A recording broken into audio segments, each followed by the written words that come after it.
salmon, and we're making a salmon steak or a salmon fillet with a piece of salmon fillet with a miso glaze, some asparagus, and a quick Hollandaise foam, a Hollandaise sauce in an ISI gun. First off, I am starting by scaling the salmon. Now, the salmon that I bought did not come pre-scaled or descaled. So the first thing that I will do is to descale the fish. I suppose if you would remove the skin, it wouldn't matter too much if you descaled it. But then again, it's much easier to fillet if there's not a bunch of scales on your knife. Plus, the scales are harder to cut through than the salmon skin. Someone in the comments wanted a video with salmon, and I thought rather than just get a piece of salmon and making the miso glaze for it, I could just get a whole salmon, and that would be excuse enough for me to get a whole salmon. So I got a whole salmon, and now I have a whole bunch of salmon in the freezer, which is nice. So thank you to whoever commented that you wanted a salmon video. This is a rather large salmon for, at least in my experience, at least from the salmon that I'm used to. Usually I get salmon that's around 3 kilograms, but this salmon was over 5 kilograms, But I got a really good price at the fish market that I went to. The fish was around 14 euros per kilogram, and I asked the fishmonger, could you do something with the price still? Could I get like a discount because I buy this big fish? And he was like, sure. And I got it for like 12 euro per kilogram. 12 euro per kilogram for this 5.5 kilogram salmon.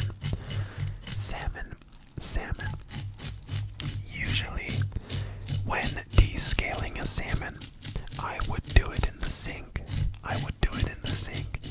But I can't get video that looks nice if I film my sink. So I just got this dish, this stainless steel dish that I put the salmon in, and I am descaling it. Not as fast as I usually would, because these scales would fly everywhere.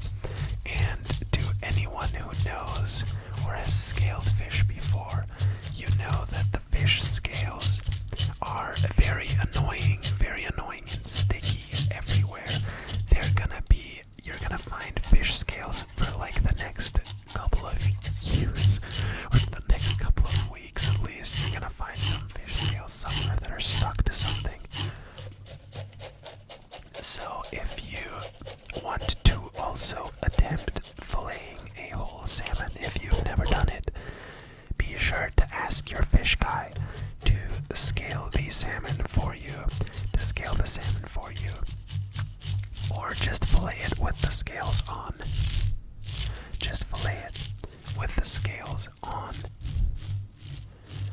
Yeah, so I think that this sound that the scaling of the salmon makes is very, very relaxing.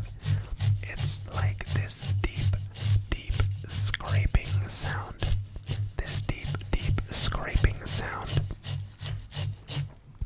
this deep, deep scraping sound. I have now scaled the fish completely and am wiping the skin of the salmon dry. I'm wiping it dry because I washed off all of these scales. I washed the scales off of the fish and I am now wiping it dry and getting out my Japanese Deba knife. My Deba knife, which is a knife for fish butchery. A fish butchery knife. And the first thing that I'm going to do is remove the head of the salmon because that will just get in the way. Although I did not throw it away, I kept the salmon head. I vacuum sealed it and froze it. And sometime in summer when the weather is nice, I'm gonna throw it on the barbecue. I'm gonna throw it on the grill the salmon head with some charcoal. Next up, I am slicing down the back of the salmon. Down the back of the salmon. You can see the cut here. And now on the belly side of the salmon, I am also making an incision. An incision. I'm making a cut on the belly side as well, and now cutting through the bones to lift up one of the two fillets of the salmon, which you can see here. I am now taking out the spine of the salmon. I am taking it out. Back in the day, I used to flip the salmon around and do the same procedure I did with the first half a second time, but I feel like lately, whenever I do this, there is less waste. I feel like there would always be more waste if I did it like I used to do it. So now I take the spine out with the fillet facing upward rather than down onto the cutting board. Now on this second fillet, you have to take out the back bones. You have to take the back bones out of the fish off of the fillet, or else you're gonna have a lot of little bones in your salmon. And we don't want that. So we're taking this back part of the salmon off of the fillet, and I am now taking off the fin on the belly. The belly fin I am taking off, as well as the rib cage, making sure to cut as closely to the bone as possible, so we don't lose a whole bunch of delicious belly meat.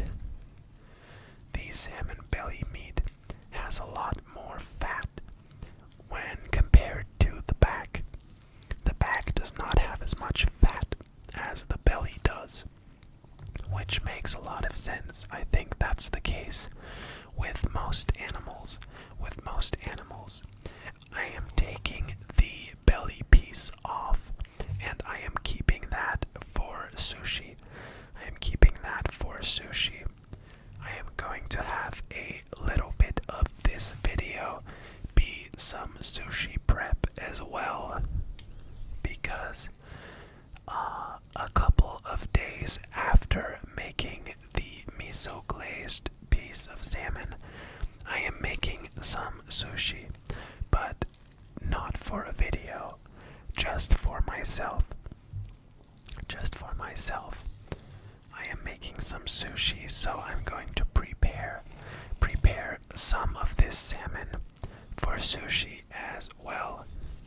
As you can see, I am now on the second fillet, and am also taking the fins on the belly side off, and taking off the fatty piece of belly that I'm going to use for sushi.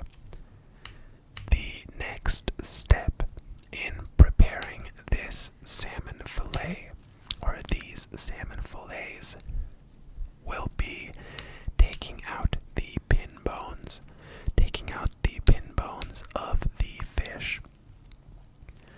It's important, in my opinion, to take them out. It is such a simple step, and it greatly enhances your eating experience if you don't have to worry about a bunch of pin bones in your fish. In your fish. In your fish. Gotta make sure to grab all of them. I'm not entirely sure how many pin bones a salmon has. I'm pretty sure it's somewhere around 20. I think it's around 20 in each side of the fish that you have to take out. It's somewhere between 20 and 30, I do believe. And they only go up to like half of the fillet, and then on the back half there's no more pin bones. There's no more pin bones.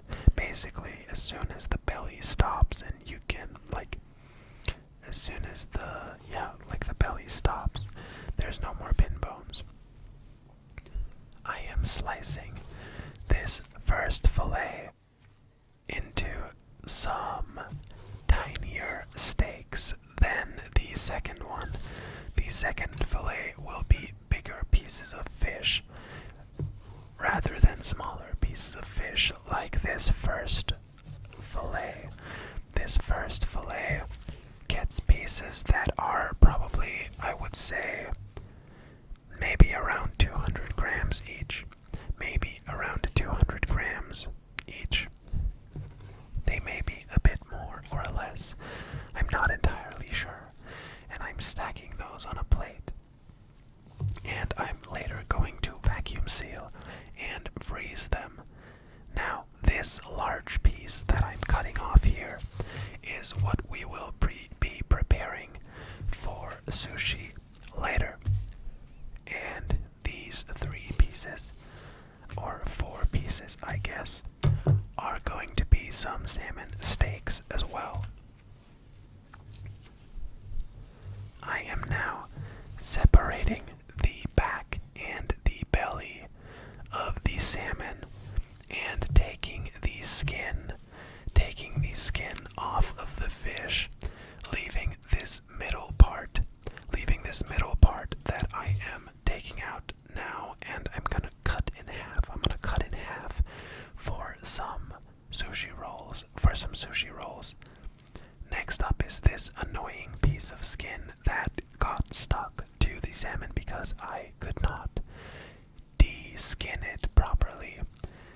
Also, I am removing some of this brown layer that's in between the skin and the flesh because it doesn't look as nice. And I don't want it on my salmon sushi. First up, this is the belly side. This is the belly side of the salmon that I am cutting into pieces for some sushi.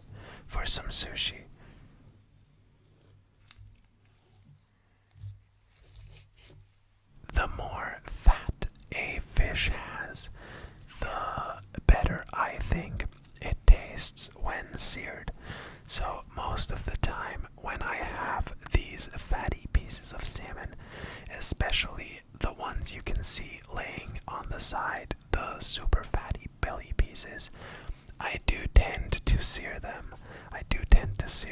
Once I have formed the piece of sushi. I am now slicing the back of the salmon. The back of the salmon is now being sliced. It's now being sliced. I guess I could show you a picture of how the sushi turned out. So here you go.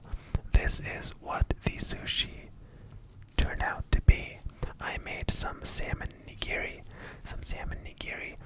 One, like a Philadelphia roll, maybe, I don't know, with some cream cheese, an avocado, and salmon inside.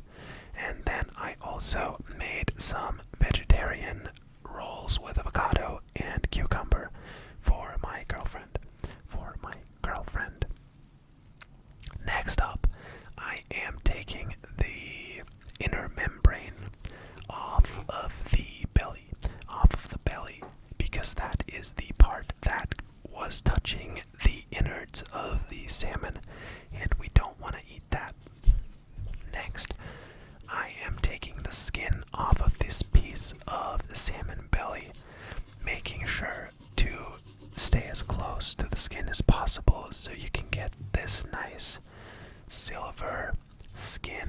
look, this nice, pretty silver pattern on the salmon, which is what you want.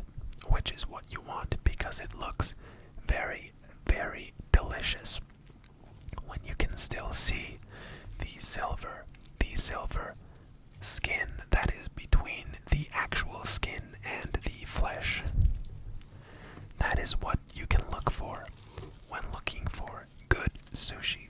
Good sushi. I am now moving on to the second piece of belly. The second piece of extra fatty belly. I think this would be like the otoro of the salmon. The otoro of the salmon as opposed to of the tuna. And typically per salmon you can get like I'd say 4 to 6 pieces of this piece of fish. So you can get like 4 to 6 pieces of super fatty belly sushi from one salmon, and this was a 5.5 kilogram salmon. So that is a very, very rare part. A very rare part. Moving on, we will prepare some asparagus. Some asparagus for the miso glazed salmon steak. For the miso glazed salmon steak, I am taking out my rattly peeler, and peeling some asparagus. This is locally grown green asparagus that when you compare the price per 100 grams or per kilogram is in fact much more expensive than the salmon itself, which kind of sucks because imagine going to a restaurant and paying for a dish, and the real reason that the dish is expensive isn't because of the salmon steak that you have on your plate, but because of the asparagus. I am now making the miso glaze. First adding some mirin into a bowl, and then adding some sake into the bowl, followed by some sugar, some miso paste, some soy sauce, as well as some salt, and mixing that up with my tiny rubber spatula, and realizing that I did not add enough miso for the right consistency of the sauce. So I'm adding some more miso. I'm pretty sure this is aka miso, red miso, which is a bit darker than shiro miso, which is the white miso. The sauce should have about this consistency, and you can taste it if you want it saltier or sweeter.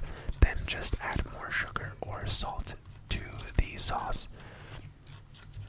I am going to take a piece of aluminum foil that I built this kind of boat out of, and I am pouring the sauce, the miso sauce, into this aluminum foil boat and placing the salmon inside with the skin side facing the top so the skin is exposed, while the rest of the salmon is hopefully covered by the sauce.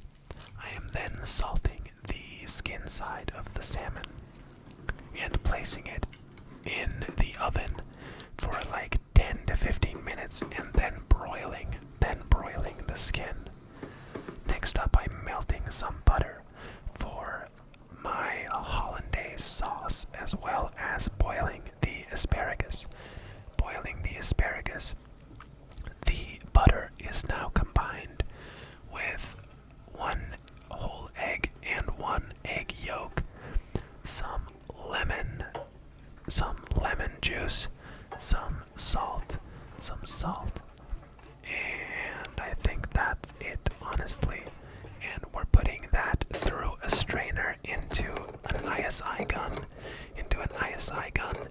and closing the top, and adding a new cartridge to fuel this ISI gun. We gotta add a new cartridge and screw that in. Then, once that's done, we're going to shake this ISI gun. Shake it. The inside, the liquid is still very hot. It's still very hot. That is good in this case. You want the Hollandaise sauce to be warm. I am now taking out the asparagus, and we can plate this salmon dish. We can plate the salmon dish first, placing down some of the miso sauce that the salmon cooked in, then adding the cooked asparagus, placing the salmon fillet off center onto the asparagus, and adding a generous amount of our Hollandaise foam, our Hollandaise espuma. And that is the final dish.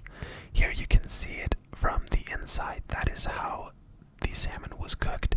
The cook on the salmon was very delicious. It was not cooked through, which I think is how you should eat salmon. So, yeah, I hope you enjoyed the video. If you did, make sure to drop me a like, a comment, or subscribe. Consider subscribing to my channel if you enjoyed the video. And I hope you have a wonderful rest of your